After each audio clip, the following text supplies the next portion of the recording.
I start by asking you to tell me a little bit about your career in the military and sort of how you came about to be CEO of Heroic Hearts. Of course, I joined a parachute regiment in 2004 and went in 2005 2006 went to Iraq for my first tour. Came back from that and then started preparing for Afghanistan essentially pretty quickly. We had a summer tour. Afghanistan was a summer tour in 2008, but a year before that, I started a full-time year-long intensive Pashto language course so that I could provide further value while I was out there, even though I was just a private soldier. Um, Went to Afghanistan. It was punchy, like most of those tours back then in the summer, and came back from that. Did my first promotional course to Lance Corporal, which I was delaying and delaying for as long as I possibly could, but did that. Got made up, but in Afghanistan, I was actually, even though I was a private soldier, I was given command of a section several times during contact. And so even though I was a Lance Corporal, I was actually performing the role of a corporal as a section commander.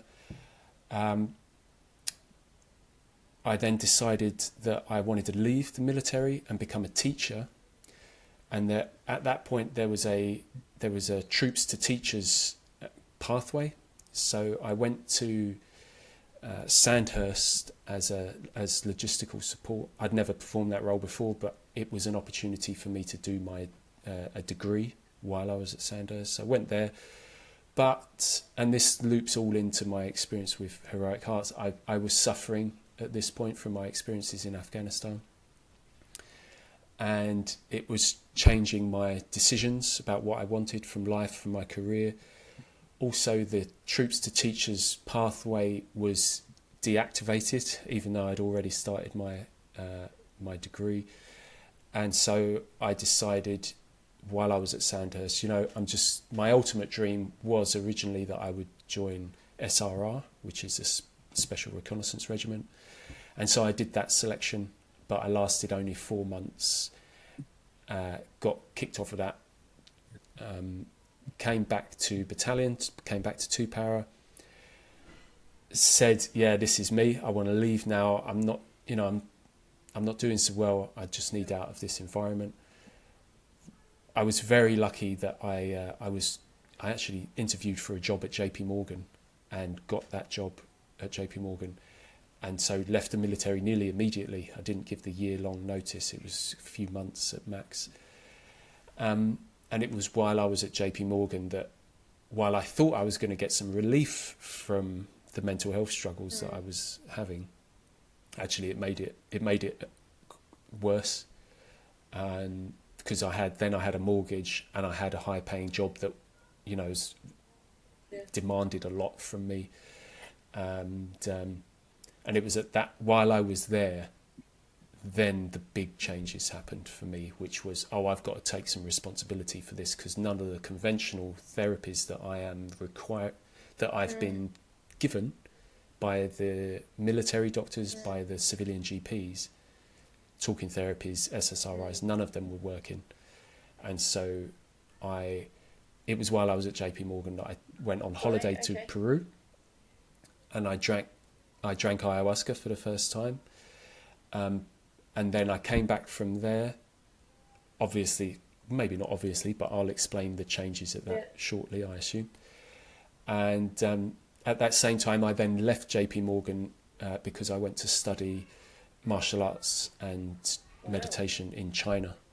I came back from that and left JP Morgan and started teaching. So that's it in a nutshell. And it's because of my experiences with ayahuasca that years later it would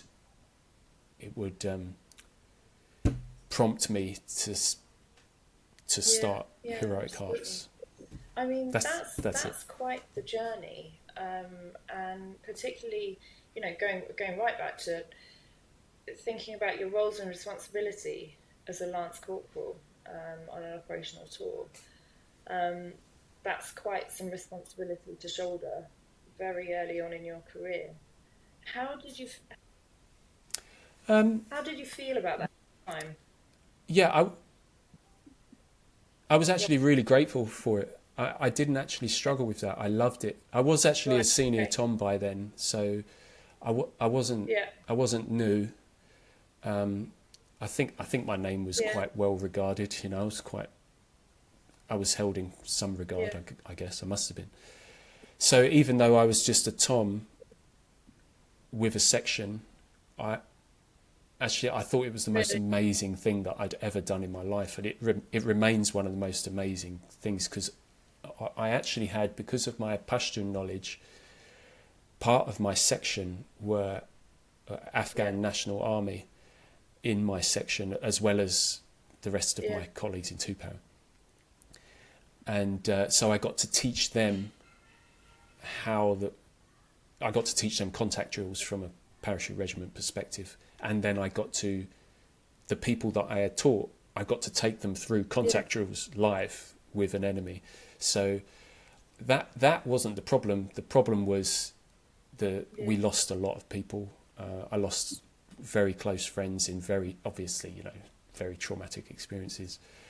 And also we lost a lot of people to injury, Right. significant injuries, to the point where we were operationally ineffective at one point for a short window. So we had to be backfilled Yeah. from outside. And it was that constant threat of knowing, there's only so long I can go without getting hit because Yeah. everyone was getting hit. And I think I'm one of very few people that got no injury. I didn't get it. I got nothing at all. So I made it through unscathed physically. But it was the mental. The chances are high I'm going to get hit. Like, everyone knows it. We're all in the same boat. And I think that just drained me by the end, combined with the grief and the loss of my friends. It was just overwhelming. And if I may expand on that, it was compounded by the fact that when I came home on R&R, I got served with divorce papers within an hour of arriving through the door. I got a knock at the door and a guy just served me with divorce papers, which was not what I needed. So a divorce, a particularly difficult one, in the middle of a very difficult Afghan tour, I was just a bit overwhelmed, and Yeah. that's the problem, not the Yeah. responsibility on me Yeah. professionally, which I And really that's really interesting, embraced. isn't it, actually? So the challenge itself wasn't the role that you were in. It was obviously the elements of loss and that constant pressure throughout that constant sort of feeling of risk. So how long was it in between that operational tour and realizing that you felt you were sort of struggling to cope with processing that? I can't quite remember the time frame, but Yeah. it wasn't immediate. I know that much. When I got home, I thought it was just amazing because you have a bit of chunk of money Yeah. when you come back off of tour because you haven't spent any. So I it wasn't immediate, but what I do remember is that at that point I had a girlfriend in America, in Portland, in Oregon, and it was quite serious. I thought, you know what, even though I was going through the divorce, I thought, I think she might be really important to me. And so we were spending a lot of time together. And I mean, constantly flying backwards and forwards across the Atlantic. It was like every few months, one of us was travelling. So it was really serious. So after Afghan, I flew over to see her, and we were sat in a bar, and we had only just got there, so we weren't drunk.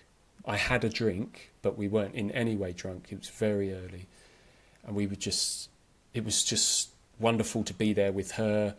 Back home from Afghanistan, I was still living in that, wow, I survived, this is amazing, I think I love this woman, I'm travelling the world, I've got money in my pocket, life's pretty great. And yet, that was my conscious reality. But as I was sat at the bar, and she was here on my left, we were talking, having a really lovely time, and my eyes started to cry. But I wasn't emotionally crying. It's just my eyes were crying. So that's the best way I can describe it. I wasn't upset, but my eyes were crying. And we were both a little bit shaken by that, because it wasn't just a little dribble. It was just, it was as if I was hysterically crying, but without any emotion. So it was just like, oh, this isn't normal. And it shook me up a little bit. It shook her up quite a lot. And then I thought, I might be really struggling. And which makes sense, because then consciously I reflect on what I'd gone through. It's like, you're not going to get away with that for nothing. You know, you've mortgaged yourself to the hilt, and you're going to have to start paying that back. And so that was when I thought, I should probably ask someone to help. So yeah, but I don't know what the time frame was, but it was still in that post-Afghan glow of I'm just happy to be alive. And so what was your go-to? What were your next actions? How did that get you to ayahuasca? That's a long journey. Like I said, it must have been when I got home from that trip. I assume at some point I went to the two-para doctor and said, I'm having dramas here. And actually what I also remember is that I started to sweat at some point around that time as well. But my whole body was just running with sweat. So not just like armpits or anything, from the head down. I remember sometimes that sweat would be running in rivulets down off my little finger. If my arm was hanging down, sweat would be running off the end of my fingertips. I remember my feet and socks being soaking wet in my shoes. And that's another indicator my body is under high amounts of stress here. Those times, were you feeling anxious or feeling any emotions, or was it the same with when you're having the physical symptoms of your eyes like tearing? No, because the eyes crying was a sign that something was wrong, and then when I acknowledged that something must be wrong, the feelings started. So anxiety started. Anxiety was compounded by then the sweating, which was really embarrassing, because all my clothes were just soaked. So it's embarrassing. So I was anxious about going out because I was sweating. I started having migraines that were really very unpleasant. Days, they lasted for days. So I went to the GP, and they said, and this is the common experience, right, for everyone. I said, I'm struggling.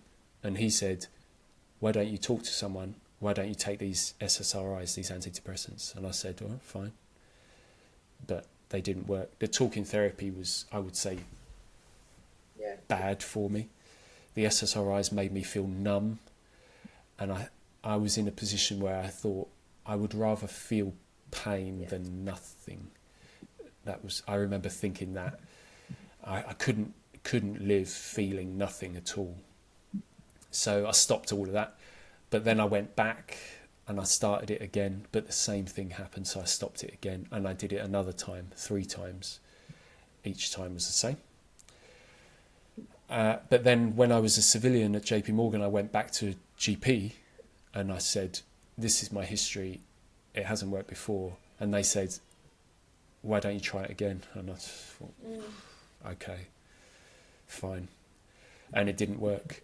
The talking therapy actually was quite helpful with that one particular woman, because she helped me understand the behaviour of my mind. But in no way did it touch on anything trauma related. It was just, do you realise that your mind operates in this way when that happens. Oh no, I didn't know that. Thank you, I do now. That's insightful, valuable, but has got nothing to do with how I process this trauma. It's not touching the sides. So that ran its course. So I did the whole course of that. I think it was 12 weeks. And I was grateful for it. I remain grateful for it. But I was at a point then where I thought, this is not going to deal with Afghanistan.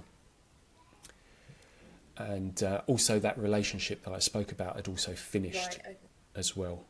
So I was grieving for that relationship. I was angry at my divorce still. I was grieving for Afghanistan. I was traumatized by Afghanistan. Yeah. So it was really spiraling. And I was sweating and I was having migraines. I was losing my hair. I woke up in the morning and my pillow was covered in hair. And so that's the environment that I was in when two of my friends, independently of each other, both in Los Angeles, they emailed me within a month of each other and said, totally separately, the message basically was, I've just been to an ayahuasca retreat in Peru and it has been absolutely incredible. And my first thought was, wow, Keith could really use this. So I got 2 emails saying that from 2 different people. And I thought, I'm hopeless. I'll give it a go. So I booked a flight, took holiday and went over there. And it was incredible. Saved my life. So can you tell us a little bit about ayahuasca and what it is and why it's so important and why Peru? Well, Peru, for me, is because those 2 people both said Peru, and one of them introduced me to people who directly helped me when I arrived in Peru. So they met me off of the plane. So that's why I went to Peru, because you can drink ayahuasca in Ecuador, Colombia, Brazil, Peru, there's all sorts of places, Mexico. That's why I went to Peru. And why Heroic Hearts operates in Peru is mostly based on that, because I know that area and I know people there, but also the Shipibo tribe operate in that area as well, and they are very good at working with ayahuasca. I'll talk about why we use a specific retreat center in Peru in a short while, but what is ayahuasca? Ayahuasca is a ceremonial tea. It's a recipe combined of at least 2 ingredients, and the 2 ingredients that are always in it is the ayahuasca vine, and there's I'll keep it very simple. There's a vine that's called the ayahuasca vine, and there's a bush, and you take the leaves from the bush, and you take the vine, you smash the vine up, put it in a large pot, and you layer it, or it's often layered vine leaves. It's not always cooked that way, but the leaves and the vine cooked together for a long period of time go to make the medicine that is called ayahuasca. Okay, so the vine is called ayahuasca, but if you just consume the vine, there's a medical process that we can get into if you wanted to later, but nothing would happen if you just consume the vine in terms of a psychedelic experience. But when you combine the leaves and the vine, it makes ayahuasca the medicine. And it's held very dear by many Amazonian tribes, not just in Peru, like I said, Ecuador, Colombia, Brazil. Isn't it fascinating that the combination of these 2 plants is what generates the experience that you're about to talk about, and that it's so widely used throughout South America, and that independent have the impact? Well, the really interesting question is, how the hell did we find that out? And if you ask the indigenous peoples, they normally say, it depends on who you ask, but a common thing is that the other plants told us. So they consume other plant medicines, and in in those not altered states. Oh, yeah, they are. When they consume other plants, they have an experience, the indigenous peoples, and in that state, and I'm not talking about psychedelic states. You can just, tobacco, for instance, is a very, very popular medicine for almost all of the tribes, and tobacco is held in the highest regard as a medicine in its own right. And so you would find that actually tobacco for one tribe, they say it's the tobacco that told us about how to make ayahuasca. So they would be ingesting tobacco, and in their experience of tobacco, they would be shown, do you know that vine in the jungle? Take that vine, crush it up, put it in the pot, take these leaves of that bush, do you recognize this bush? And they would, all in this dream state, altered state, not a psychedelic state necessarily, certainly not with tobacco, but, and then they would say, oh yeah, I do know that vine, I do know that leaf. Okay, let's do what we were told, and then we'll drink it. And that's how they say we came to make ayahuasca. And I haven't got a better idea of how we might have come to that. So I just trust them. I just trust them. Accept that as truth. As odd as it may sound to a lot of people, I fully understand how strange that might sound. And it's fascinating because of all the plant combinations that you could have out there, that they came across those. So that's brilliant. So tell me a bit about the setting that you were in when you consumed ayahuasca and went down that journey. So the way that I did it is not the way that Heroic Hearts would support ordinarily. So not that I made a mistake in any way, but it's risky. I did it in a riskier way just because I didn't know any better. I was met off the plane by these friends of my friends, and they, I've never spoken to them, never met them. They just met me from the plane, and they said, "Hi, we're here. We're going to take you into the jungle." So I said, "Yeah, lead the way."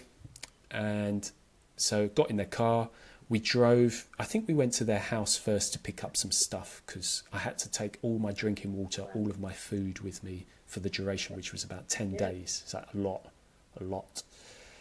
And so picked up some stuff, drove for about an hour down the river road, and we came to a little jungle village. Well, it's actually quite a big jungle town now. It's called Chazuta.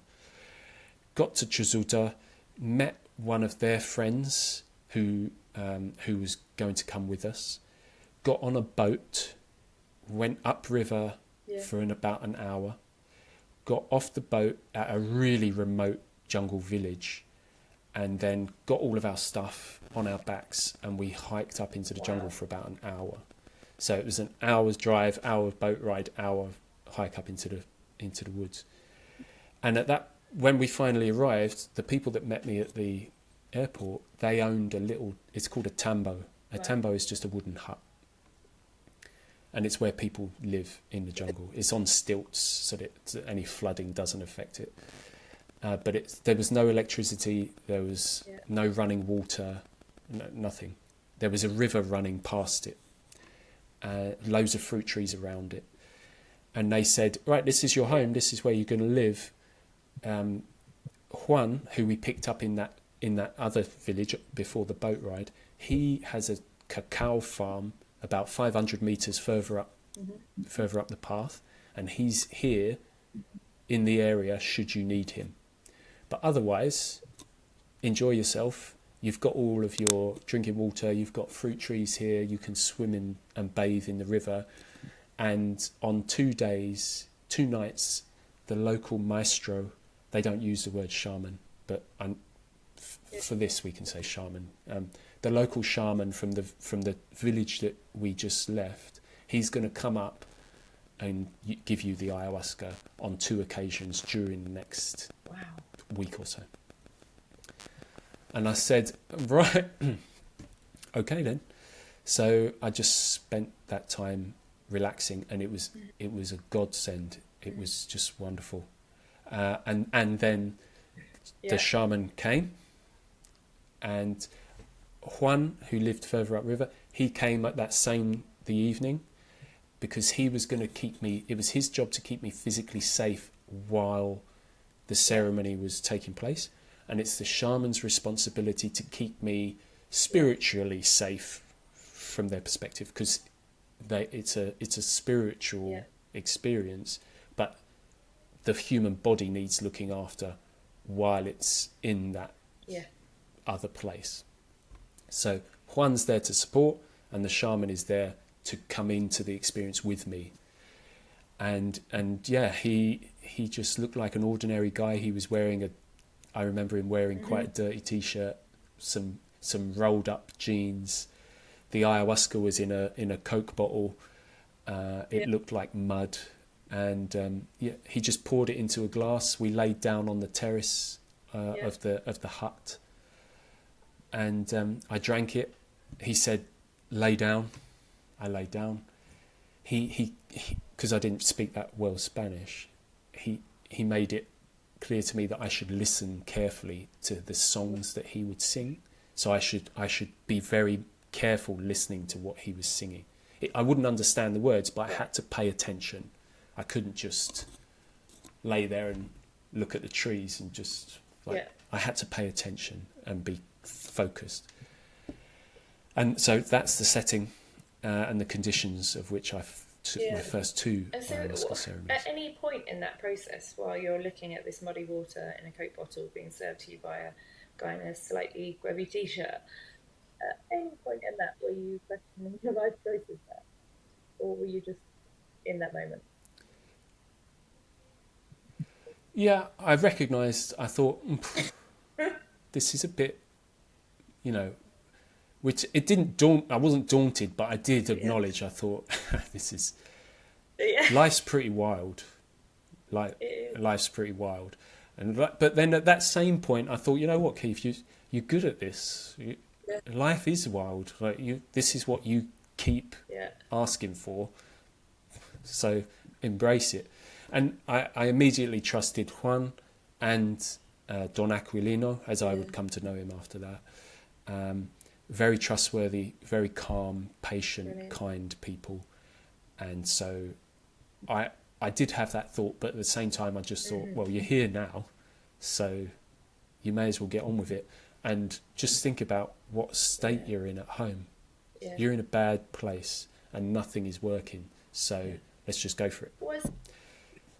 I would just like to say that is not the way that Heroic Hearts would suggest that anyone does it, okay? Because that could be very problematic, especially it could be very problematic. I think for me absolutely. it worked. And I think the safety element of things is something that we'll talk about a little bit more, and how Heroic Hearts managed to keep that safety element in there, and how important that is. But first, can you tell us, are you happy to talk a little bit about your ayahuasca journey then? Of what happened when you first drank that ayahuasca? Yeah, I'll try and keep it brief because it's a massive experience, and I've had several others since then as well. I'll keep it brief, and anything that I say should not inform any listener's opinion of how this would work for them. It could be very, very different, very different. So anything I'm about to say does not reflect on the general ayahuasca experience, because I suppose there kind of is a general experience, but it could be, there's so many different things that can happen, right? And we can't know unless we're the person experiencing it. So I'm going to combine the first two experiences in this brief story. So the first time I remember I drank it, I laid back, I started listening to his songs, and nothing happened. And it was lovely listening to his songs. They're really very, very impressive, really beautiful, but nothing happened.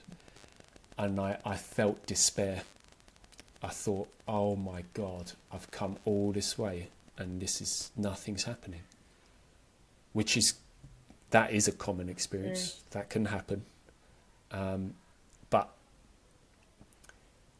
I felt despair. I remembered looking up at the stars because, so I was just in the middle of the jungle through the canopy. And I just thought,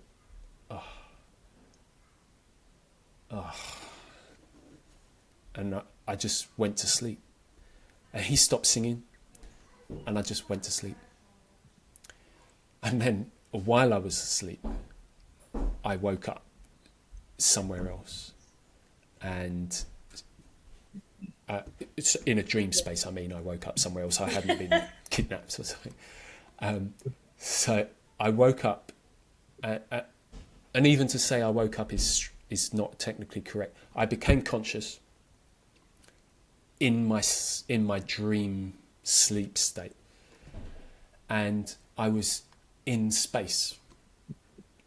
I didn't have a body, but I was just in space, and I was just able to observe the beauty of the physical universe, and I was watching the dance of the planets through our solar system. I could see physically time progressing, so I could see the nature of time, which is, I can't even actually describe that now. But I was having this big experience, and I thought, oh wow, okay, and several things happened that were really very beautiful, and I still hold dear to this day. But at some point, and again I'm combining the two experiences, at some point a voice in the darkness said, have you finished playing? And I thought, oh my, that's God. Wow. That must be God. God is speaking to me. And I just said, yeah, I've finished playing. I am ready. I'm here. Like, give it to me. Give me everything. And then I became conscious again. And I looked around and I had a body again. I was still in a dream space, but I had a body, and I was sat at a table in a classroom, in an old wooden classroom, like a Victorian classroom, with desks that kind of lift up, very uncomfortable. And there's a chalkboard at the top of the classroom, and there's an old lady stood at who's the teacher, right, where the teacher would stand at the chalkboard. And I assumed, I was like, oh, this is how this works, is it? Like, you get to see someone teach you. And again, remember what I said, it's not going to happen for everyone like this. I've never heard this sort of story before. It's always very subjective. But what I became aware of is that this old lady actually was the embodiment of the medicine. So the ayahuasca in human form. And she said to me, right, ready to work? I said, yes. Okay, what we're going to do is run through your life we're going to run through life, and we're going to revisit periods in your life where you have engaged in confrontation. And I thought, oh, all right, so we're going back to Afghan then, like the ultimate, the extreme confrontation. And to be clear now, I never went to Afghanistan. I never revisited Afghanistan at all. But what I did do was visit minor points in my life where there had been confrontations. And probably the most extreme one, which is not particularly it's very unhelpful, certainly very unhealthy, but it's not anything compared to Afghanistan. And this actually happened in my life, so I'm reviewing it. And so the lady ayahuasca, she said, we're going to review these instances, and when we review them, you're going to say, yes, you thought that you handled that situation well, or no, you think that was actually unhealthy, harmful, and you didn't really handle that well at all. And if you think that, then I'm going to go in, this is her, I'm going to go into your body that is your memory, and I'm going to respond in the way that I think would be best. And you're going to witness me operating as you in that confrontation. And then you can say afterwards, do you think that I did it better than you? Is it more healthy this way? And if you think that, then I'm going to go back into my body and be confronted with that experience again, and I have to remember how ayahuasca did it. So I get to act it out again, but differently, hopefully. So the one that sticks out the most is I was with the American girlfriend that I was telling you about, and we were in Guildford, which is already unfortunate, but we'd had a nice time, because I was at Sandhurst at that point, so that's why we were in Guildford. Importantly, we had not been drinking. We'd just been out for a walk, and we were walking back to the train station to go back to Sandhurst, and a guy was walking towards us, and he had a slice of pizza in one hand and he had a pizza box in the other, and he was swaying all over the place, stumbling all over the place, very, very drunk.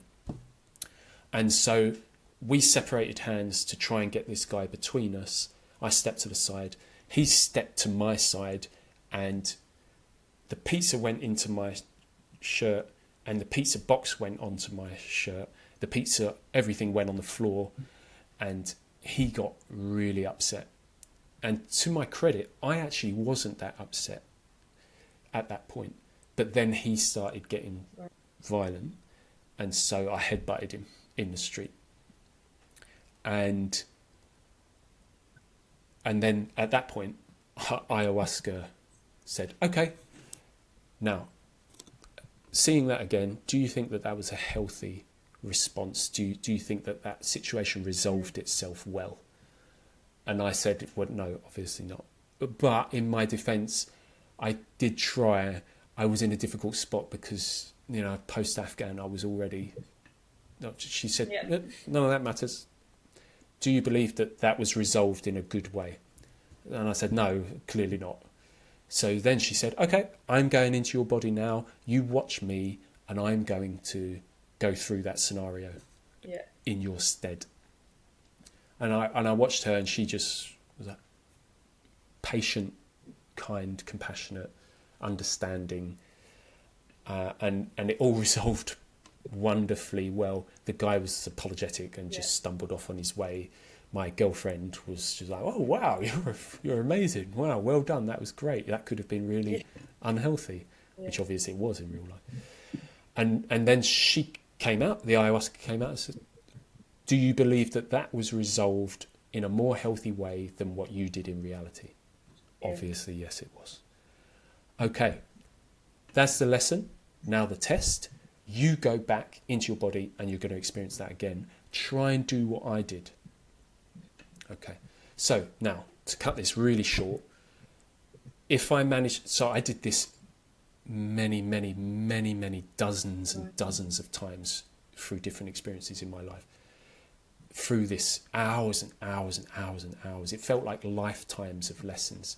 And the tests were, do it like ayahuasca did it. And if I managed it, I'd go on to the next scenario. And if I didn't manage it, I would go back and do it again. And so she was teaching me patience and compassion and kindness. And so years of lessons and tests, I passed them all. But I got to a point where I said to her, I'm exhausted. I know that I am physically laying in Peru. I know that my body is exhausted and I can't carry on.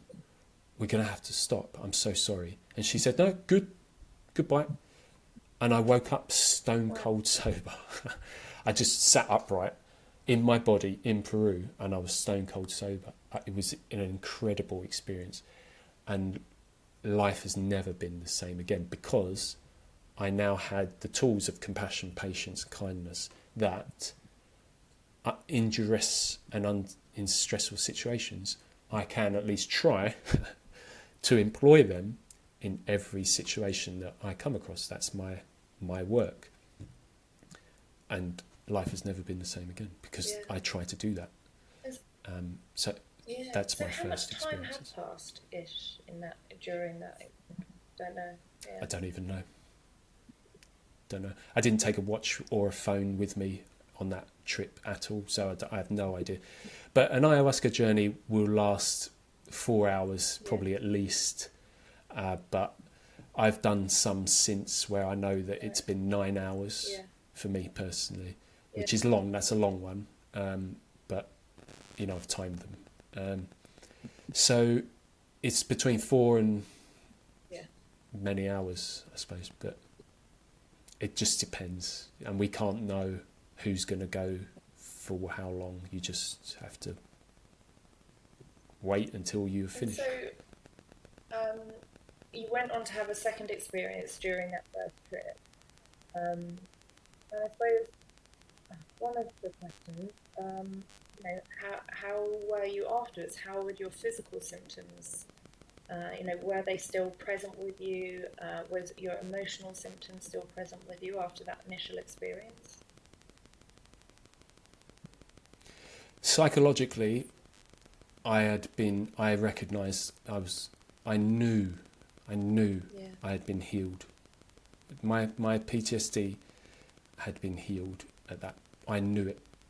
I just knew it. The physical symptoms, how I've come to understand it now, is because the mind, not the brain, the mind is abstract, right? The mind can change like that. And we know that because you can say, oh, I fancy a ice cream.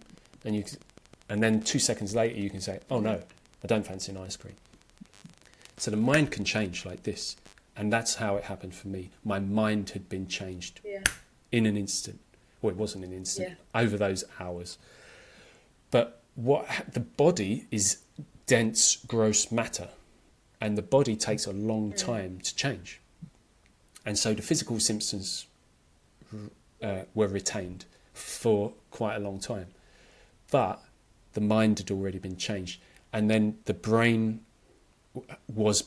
had been changed and was continuing to be changed because it gets changed. The brain gets changed because you have drunk ayahuasca, and that's just the effects of ayahuasca. It changes the physical brain. So we're not talking about the mind anymore. We're talking about the physical brain. The neurons start to grow.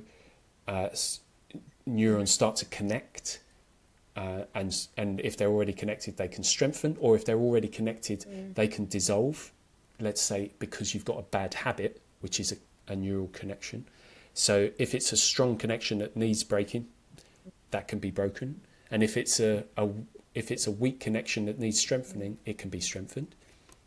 Or if they just want to grow towards each other, they can start that process. So neuroplasticity, essentially. I knew that my brain had changed because I could hear how it was responding to things in the material world, and how I was behaving. The body takes longer to change, right? Because it's so dense matter. It's such dense matter. But I kind of was just like, you know what? I don't really mind.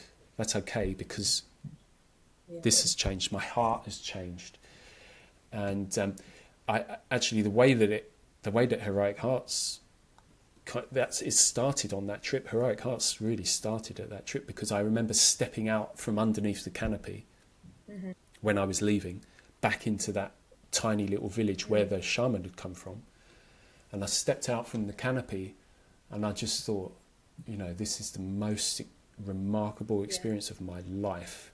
And I'd had some remarkable experiences in my time already. I cannot be the only one that is worthy of this. And obviously I'm not, because I knew all of my friends from Afghan. I was like, he would be great. He could, this guy, I'm not going to name them, but and him, he should have access to this. So then my mind was like, I should get them and bring them all here. And it was that thought of, I'm not the only one that should have access to this. It took me years. It took me about 5 years to sort myself out to a degree where I was in a real position of strength. And then I was like, right now I can do this. now I can do it, and I'm going to do it. And an organisation would probably be best instead of just winging it. So hence, literally sharing your journey, and that's amazing. So tell us a little bit about the reason that you needed to start an organisation. What are the legal limitations on these plant medicines in the UK? So they are every way illegal. So to consume them, to have them, to share them is illegal in the UK. That's ayahuasca, psilocybin. Psilocybin is magic mushrooms, essentially. LSD, MDMA, all of it. Ketamine is legal and offered in private clinics in the UK already. And so that's a psychedelic. It's considered a psychedelic, but in a clinical, that's a clinical setting. So hence, that's why you have to go to Peru or Mexico or Colombia or Brazil or the Netherlands, because psilocybin in the form of truffles is legal there. So we can go to the Netherlands, but you cannot do it here.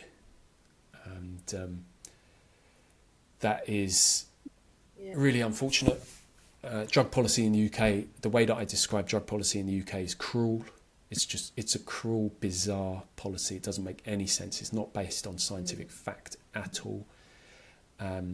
In fact, the way that psychedelics are scheduled currently and categorized is that they are to move them from Schedule 1 to Schedule 2 would mean that the Home Office and MHRA accept that there is some medical benefit to the thing, to the substance. And for some reason, they say that MDMA, psilocybin, ayahuasca, LSD, none of that has any medical benefit, so they all remain in Schedule 1.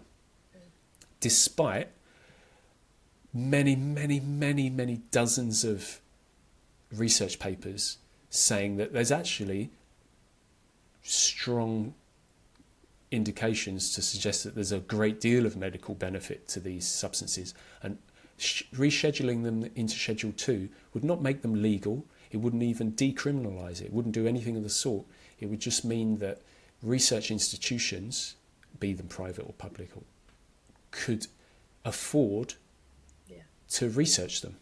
That's all that moving from Schedule 1 to Schedule 2 would do.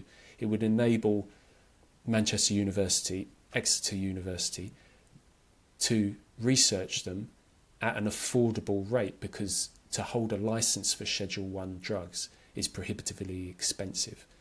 So all that we've actually asked for when we talk about our drug policy work is that these things get rescheduled to Schedule 2, so it's cheaper for research institutions to research them and tell us, oh, they are safe, oh, they are effective.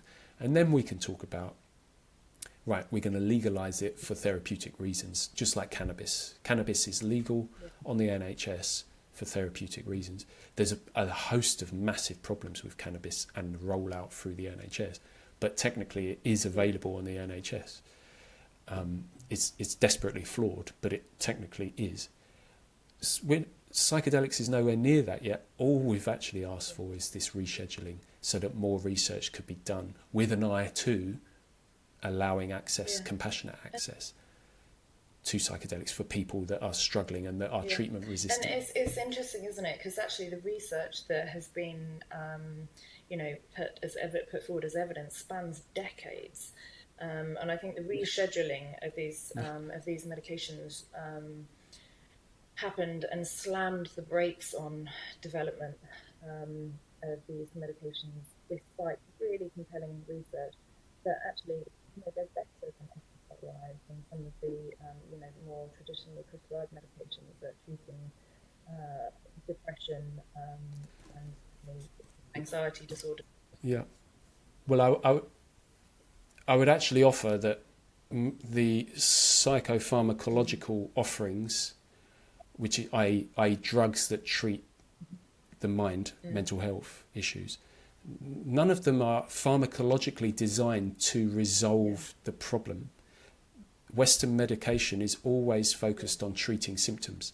So SSRIs, antidepressants, they are not designed to resolve the reason. They will never stop you being depressed. They will hide and mask the emotion of being depressed.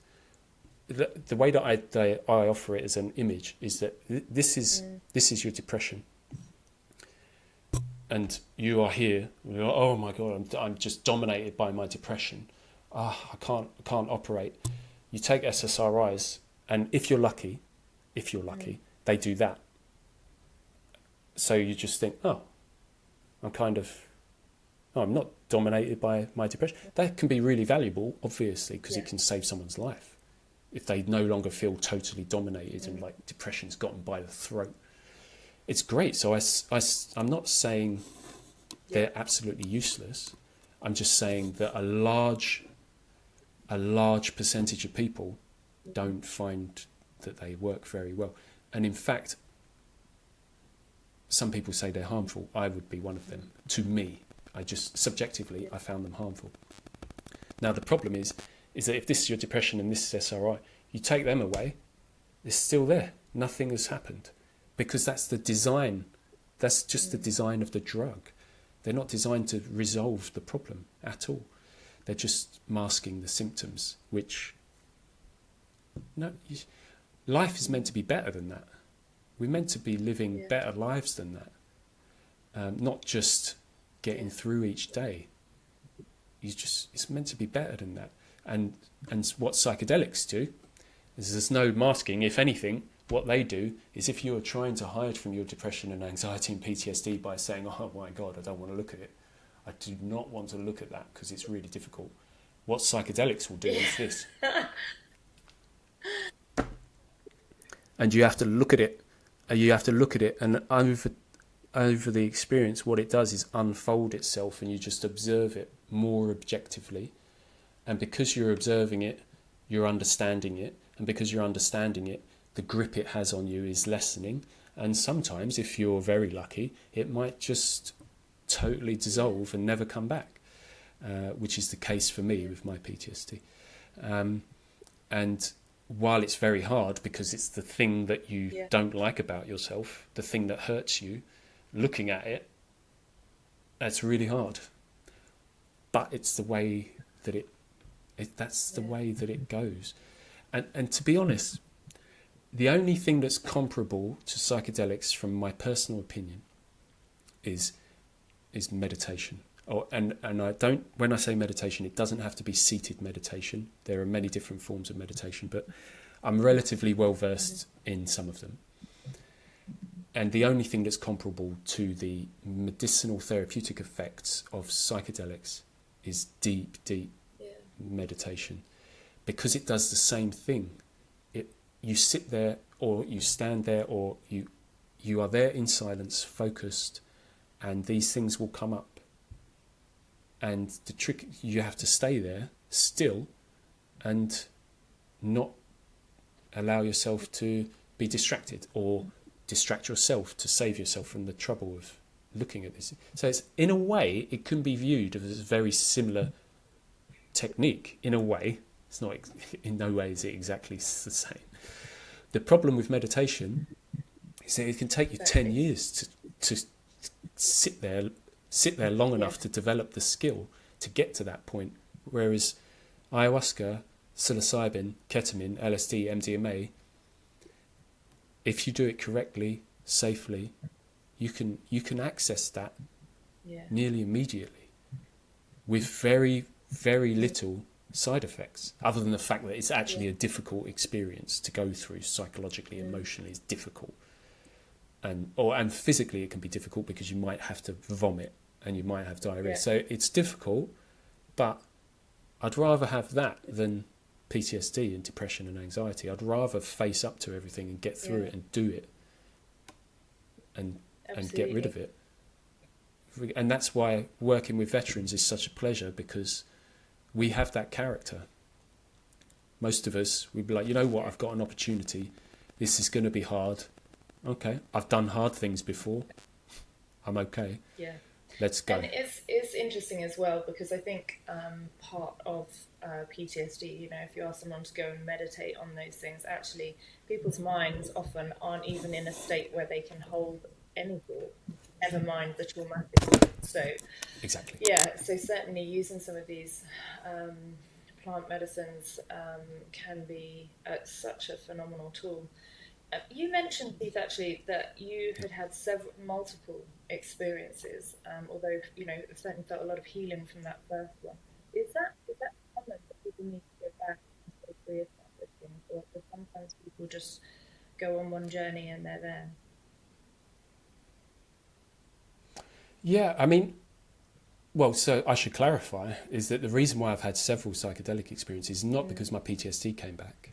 It's because of other things that I needed to explore or wanted to explore. Even I've gone in front of, I've taken psilocybin and I've gone through ayahuasca for a shoulder injury that would not heal. My rotator cuff, I really badly, very badly injured my rotator cuff, and nothing was working. I just thought, I trust these things so much. I'm going to see how they can help me with my shoulder injury, and my shoulder works perfectly. So I don't have multiple psychedelic experiences because I had to revisit my PTSD. It's because of other things in my life that I wanted to resolve. And so if I think I only know of, I would say I only know of 4 of Heroic Hearts' beneficiaries who have revisited any psychedelic after their one that they got through us. Well, when I say one, they get 3, right? On our retreats, you get 3 ayahuasca ceremonies back to back. One night. Yeah. It's hard work. Yeah, and most people after that don't want to revisit it because it's like, wow, that was so hard, but so beautiful. I'm certainly not going to be doing that again in the next few months. So it's like anti-addictive. Unless you are addicted to peak experiences, there's that a certain character could be like, oh, I'm addicted to that peak experience. The substance itself is not addictive, and often people would be like, there's no way I'm going back drinking any more of that for a long time. So which is a good thing, right? But yeah, I know of some people that have revisited psychedelics after they've come through our program, but I would say, I'm pretty sure that all of them did it for something else, for some other reason. I'm pretty sure of that. They didn't. But then, having said that, I'll qualify that by saying I know that there are people that have come through our program that I know absolutely need to go back because it didn't resolve them entirely of their PTSD. And I would qualify that further by saying I know why that's the case is because their home environment, when they get home, wasn't the ideal environment. So, you know, like having kids, kids are really very, I have a 2-year-old. It's very, very, very difficult. So you'll come home from Peru having drunk ayahuasca and you've made these huge breakthroughs, and they're real and they are retained, but it's hard to really fully integrate them into your life because you've got this maniac running around totally dominating your life, right? And I know that at least one person that I'm thinking of, he would like to revisit ayahuasca still for his PTSD because it didn't resolve entirely. One, because he needed to drink more, and sometimes it just takes more than 3 ayahuasca ceremonies. Sometimes it takes less than 3. But for him, we got to the 3rd one, and we already knew that he would need more, but there was only going to be 3. And then on top of that, his home life was not ideal. So he didn't have the brain space and the emotional space to integrate everything that he had learned. But he would still acknowledge, wow, I've made a lot of progress. Yeah. I made a lot of progress. So at the bare minimum, our beneficiaries, again, from what I'm told in the testimonials, whether we've made them public or not, or we keep them private, the bare minimum is that people think, I've made a load of progress here. I've made a lot of progress. I know that there's still a great deal of work to be done, but I've made a lot of progress, and I wasn't making that progress with other conventional therapies. And then on the other side of that spectrum, we also have the people that are just, their life is totally transformed, and everything is just an incredible, wonderful experience for them. And I'm talking years later, they're still saying, wow, nothing has stopped. Yeah. I'm just kept going. Everything's amazing. So there's a spectrum, but at the bare minimum, progress gets made, and that's not bad. No, it really that's not bad. So how many people have been through Heroic Hearts program then? I should know that number exactly off the top of my head, and I don't. I think it's just under 40 now. I think it's something just shy of 40. Yeah. So not that many, but in terms of still, there are 40 people in the world still to this day that might have not made it. Some of them were absolutely in a very bad place. I mean, that's phenomenal. I'm sure you'll go on to sort of facilitate changing many more lives with this organisation. So, absolutely. So, obviously, you mentioned at the beginning, and quite rightly so, that this medication isn't for everyone. What are the things? What's the criteria, sort of inclusion and exclusion criteria, I suppose, for people to approach your organisation, or not to approach your organisation, but to go on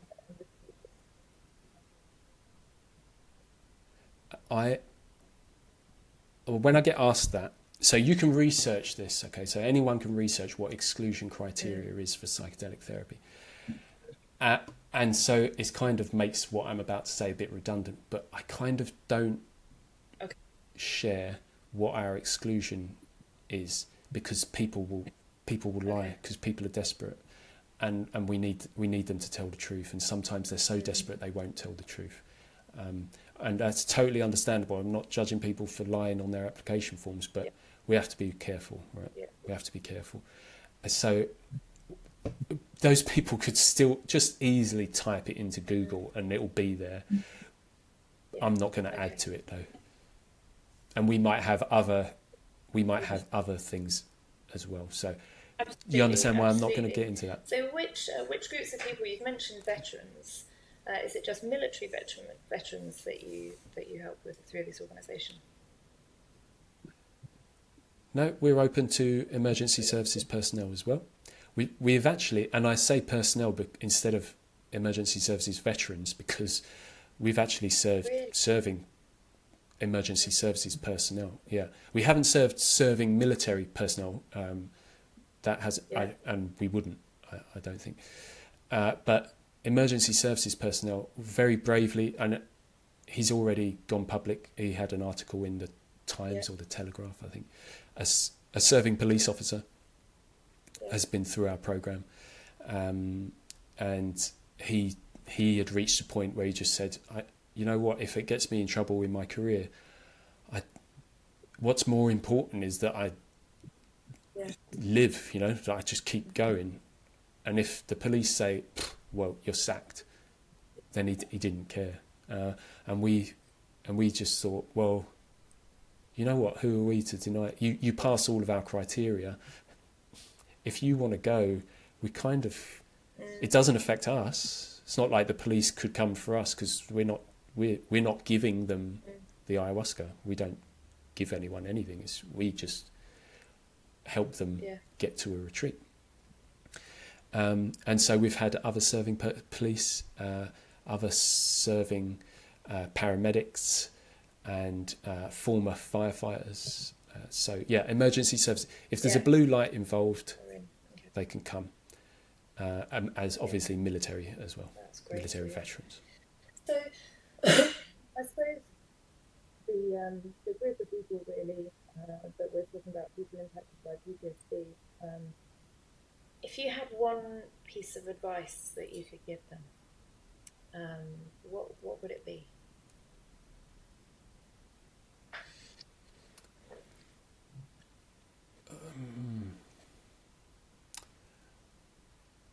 I would. So if it's pre-psychedelics, so they've had no experience, and what's my advice then?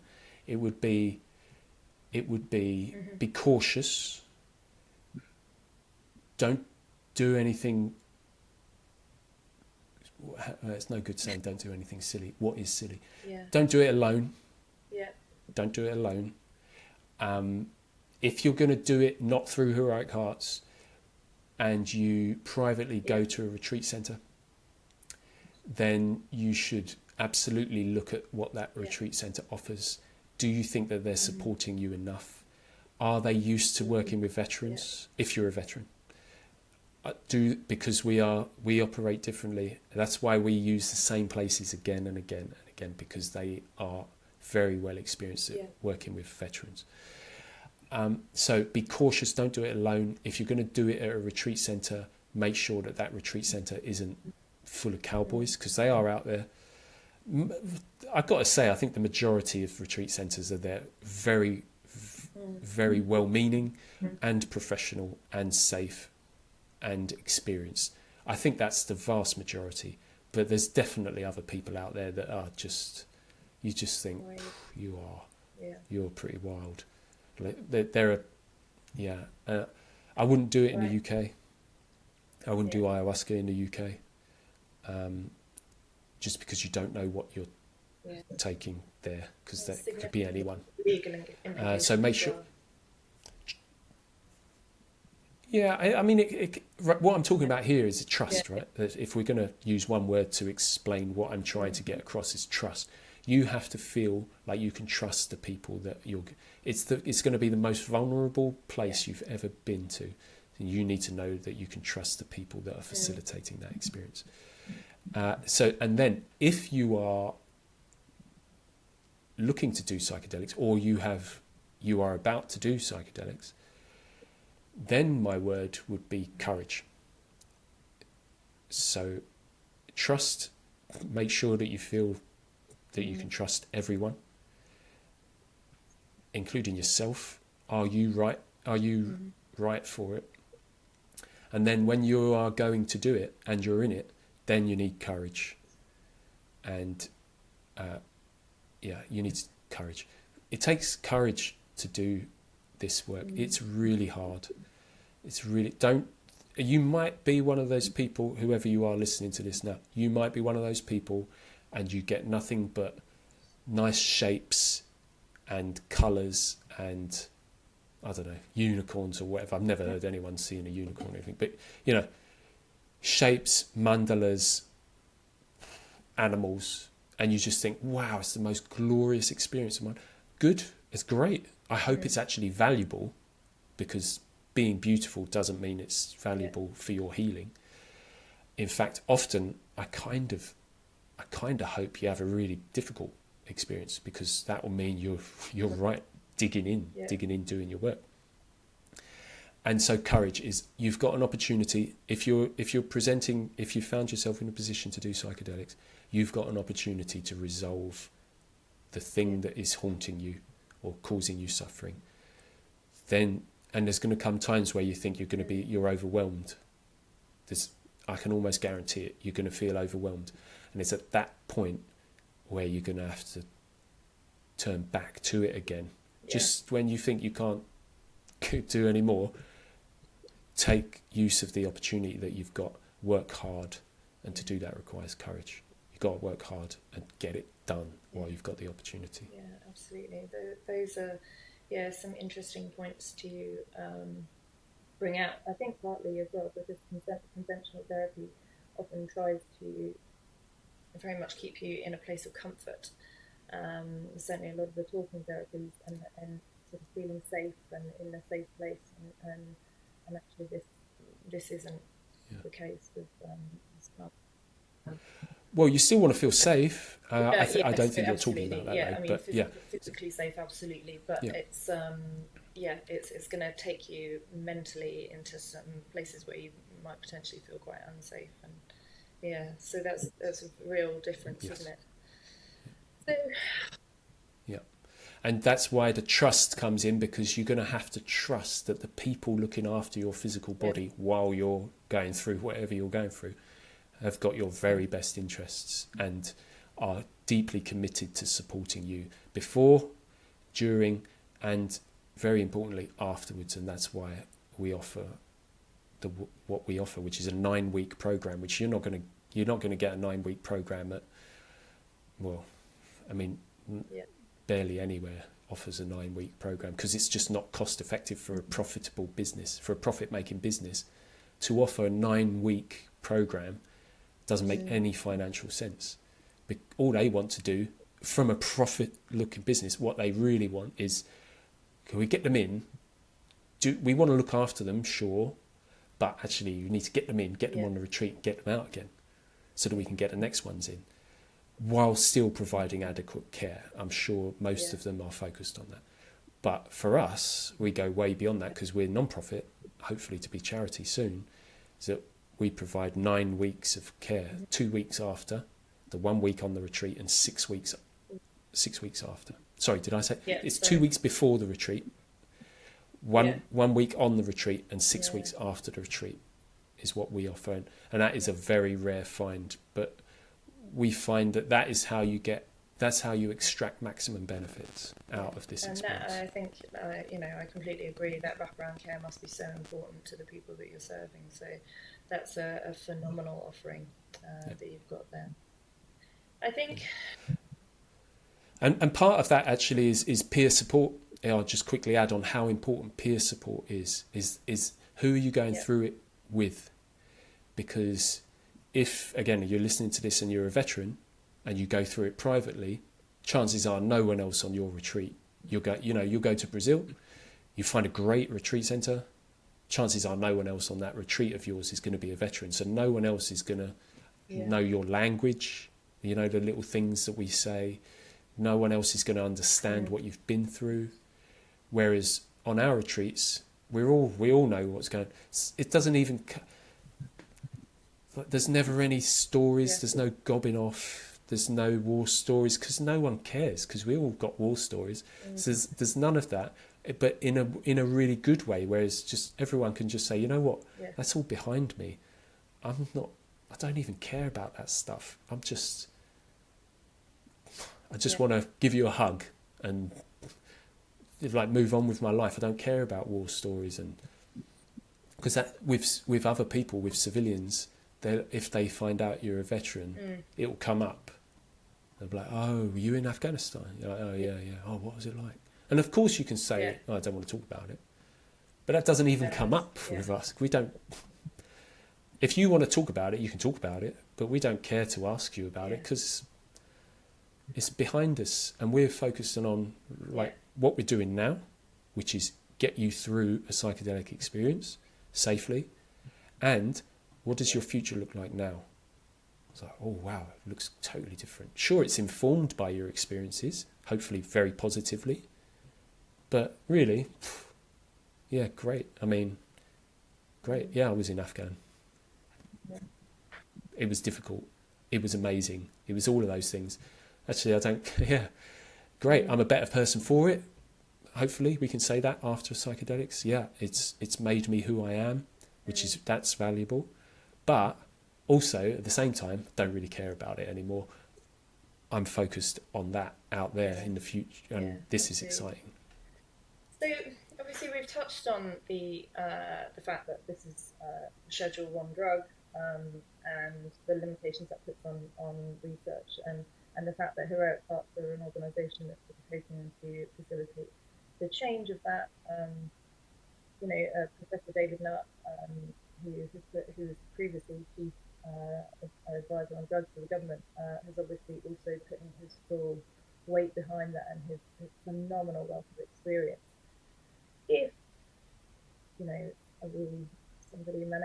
wave this magic wand and get this into a realm where it was being used in the UK medicinally. What impact do you think potentially putting this into more of a clinical environment, the experience more into a clinical environment, what impact do you think that would have on the experience? Do you think it would have much of a difference putting it into a medical setting?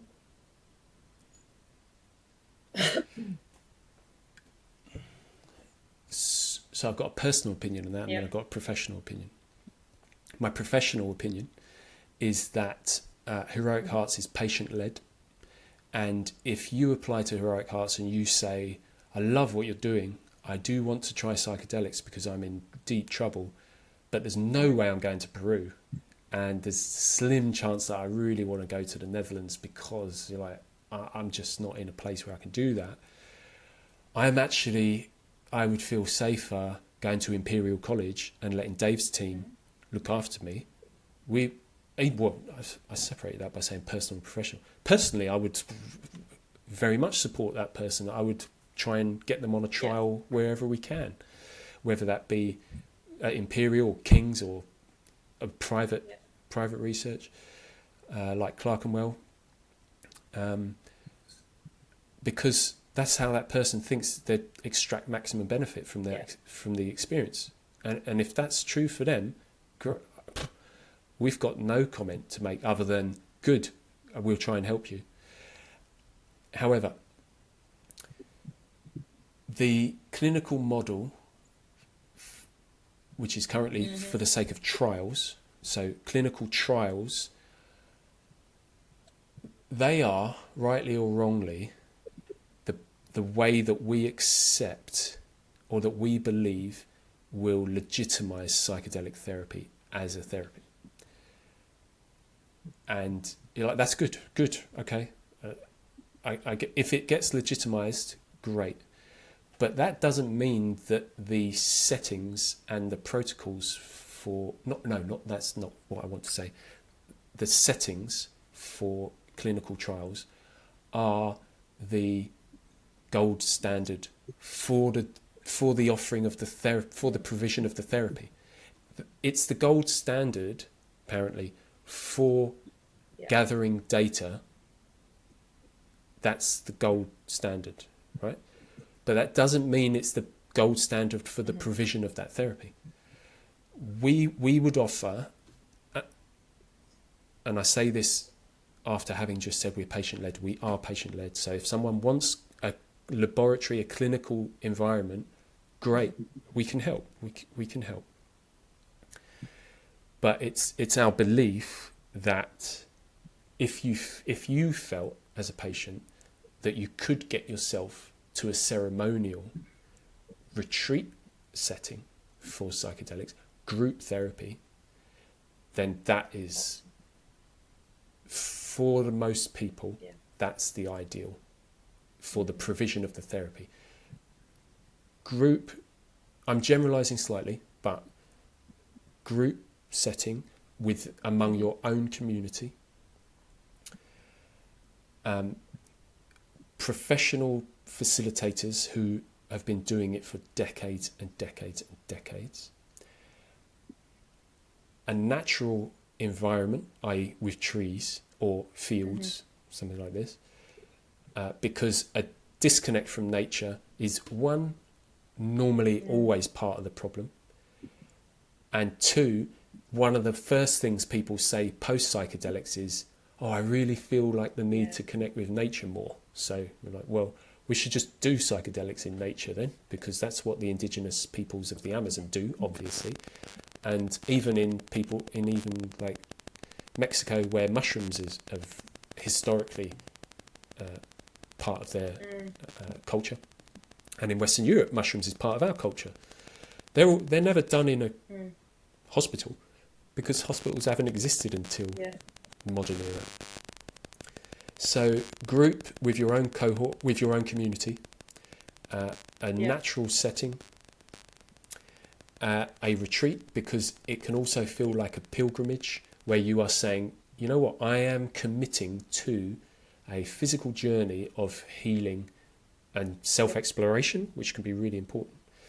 And that isn't the case of, you know what, I might get the 89 bus to London so I can sit in a room where they've painted trees on the walls and they're playing jungle sounds, and I wear an eye mask and I've got two psychotherapists or psychiatrists talking to me, which that is not, for some, that is what's required, and we'll always accept it.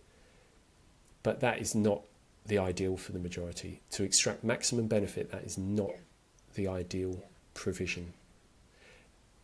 What I've just explained is that's our belief. It's incredibly interesting what you mentioned about the connection with nature element of it, and also the fact that for many, I think for everybody, it becomes a real spiritual event, and a spiritual reconnection.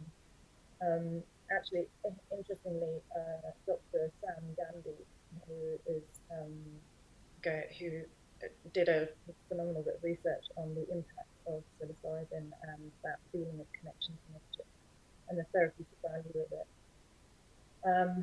So yeah, now I think I brought out some really, really interesting parts there, and you know, the fact that you're happy in your organisation will support the needs and the wants of you know, people approaching you, you know, where you can. So that's phenomenal, and I want to thank you today for your honesty and you know, your thoughts on it, so the questions. It's been a really, really beautiful journey with you. And I'm really, really, really looking forward to hosting you in Plymouth, where we will be holding an event on the 22nd of October. There'll be a link where you can buy tickets for just below. And this event will be hosted by Professor Joe Neal, who's been working in drug development for many, many years. And Professor David Nutt will be leading the evening and discussing the sort of the history and the science of psilocybin and meditation, and also the politics, which is so important to develop an understanding of. And he, like I said previously, has been leading in hard to change the scheduling of meditation so that we can help more people recover from mental health conditions, you know, long-lasting, you know, very resistant depression, addiction as well, and PTSD. And really sort of hoping that we can support more people with these medications. We've got Celia Morgan as well, who's going to be talking about her use, kind of supporting people with addiction, issues with alcohol addiction. So, and as I mentioned before, Dr. Sam Gandhi, who's done phenomenal research on the impact of the connection with nature that you feel after taking psychedelics, and how that impacts people in general. And Keith, I'm so pleased that you're going to be joining us as well to talk more about your experiences, and also about the phenomenal work that you guys at the Heart Project are doing. It will be an absolutely wonderful evening. Thank you. So thank you so much for